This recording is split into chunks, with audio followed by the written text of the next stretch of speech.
आज के इस वीडियो में हम साल के दूसरे सूर्य ग्रहण के विषय में बात करने वाले हैं। दोस्तों, साल का पहला सूर्य ग्रहण 30 अप्रैल को लग चुका है और साल का पहला चंद्र ग्रहण 16 मई को लगा था।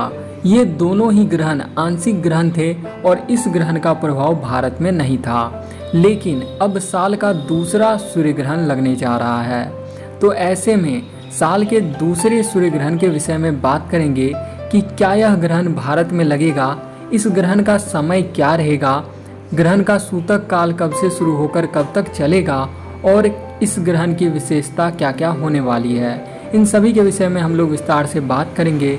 लेकिन उससे पहले अगर आप लोग इस चैनल पर नए हैं तो चैनल को सब्सक्राइब कर लीजिए, साथ ही में वीडियो को भी लाइक कर दीजिए। दोस्तों, साल का पहला सूर्य ग्रहण आंशिक सूर्य ग्रहण था, लेकिन साल का दूसरा सूर्य ग्रहण एक पूर्ण सूर्य ग्रहण होगा और यह सूर्य ग्रहण भारत के भी कुछ हिस्सों में दिखाई देगा। ऐसे में इस सूर्य ग्रहण का सूतक काल भारत में मान्य होगा। दोस्तों, आपको बता दें कि साल का दूसरा सूर्य ग्रहण यूरोप, अफ्रीका महाद्वीप के उत्तरी भाग, एशिया के दक्षिणी पश्चिमी भाग और अटलांटिका में दिखाई देगा और साथ ही साथ यह ग्रहण भारत के भी कुछ हिस्सों में दिखाई देगा। ऐसे में इस ग्रहण का सूतक काल भारत में मान्य होगा। दोस्तों, सूतक काल ग्रहण लगने से 12 घंटे पूर्व शुरू हो जाता है और यह ग्रहण के साथ ही खत्म होता है। ऐसे में अगर आपको ग्रहण का समय पता है तो आप लोग ग्रहण के सूतक काल के बारे में जान सकते हैं।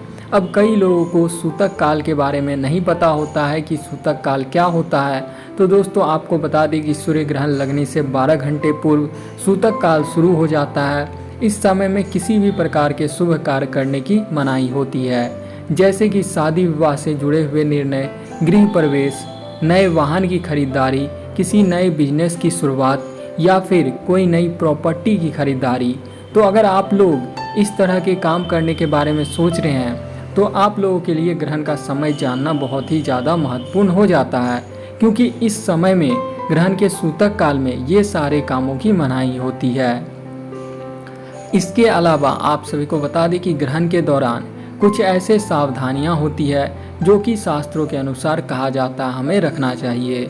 दोस्तों, ग्रहण के दौरान कभी भी भोजन नहीं करना चाहिए, ना ही पानी पीना चाहिए, ना ही भोजन पकाना चाहिए। हालांकि जो लोग बुजुर्ग हैं या फिर बच्चे हैं और जो लोग बीमार हैं उन पर ये नियम लागू नहीं होता है। इसके साथ ही हमें ग्रहण के दौरान किसी भी प्रकार का लेन देन, झगड़ा झंझट नहीं करना चाहिए। ग्रहण के दौरान कभी भी किसी नुकीली वस्तु का प्रयोग, जैसे कि सुई है जो कि कपड़ा सीने के लिए आप प्रयोग करते हैं, या फिर चाकू है जिससे आप सब्जी काटते हैं, इस तरह के औजारों का प्रयोग ग्रहण के दौरान नहीं करना चाहिए। ग्रहण के दौरान हमें गायत्री मंत्र का लगातार जाप करते रहना चाहिए और घर में अगर मंदिर मौजूद है तो मंदिर को बंद कर देना चाहिए। किसी भी प्रतिमा को स्पर्श नहीं करना चाहिए। इसके साथ ही सूतक काल शुरू होने से पहले ही हमें जो भी घर में बना हुआ भोजन है उसमें तुलसी का पत्ता तोड़कर डाल देना चाहिए और सूतक काल खत्म होने के बाद उन पत्तों को निकाल देना चाहिए। तो दोस्तों, ये कुछ ऐसे नियम होते हैं जो कि हमें ग्रहण के दौरान करने चाहिए। तो इसलिए जो है ग्रहण का टाइमिंग जो है वह बहुत ही ज़्यादा इम्पोर्टेंट हो जाता है और ग्रहण खत्म होने के बाद कहा जाता है कि हमें स्नान अवश्य करना चाहिए। स्नान करके अगर दिन का समय है तो सूर्य भगवान को जल अर्पित करना चाहिए। स्नान के पानी में गंगा जल मिलाकर स्नान करना चाहिए और घर में भी गंगा जल चारों तरफ छिड़काव करके घर की शुद्धिकरण करनी चाहिए। तो ये सभी नियम होते हैं जो कि हमें ग्रहण के दौरान करना चाहिए। चलिए अब जानते हैं ग्रहण के समय के बारे में, तारीख के बारे में, यह ग्रहण कब लगने जा रहा है। दोस्तों, साल 2022 का दूसरा सूर्य ग्रहण 25 अक्टूबर 2022 को लगेगा। इस दिन मंगलवार है।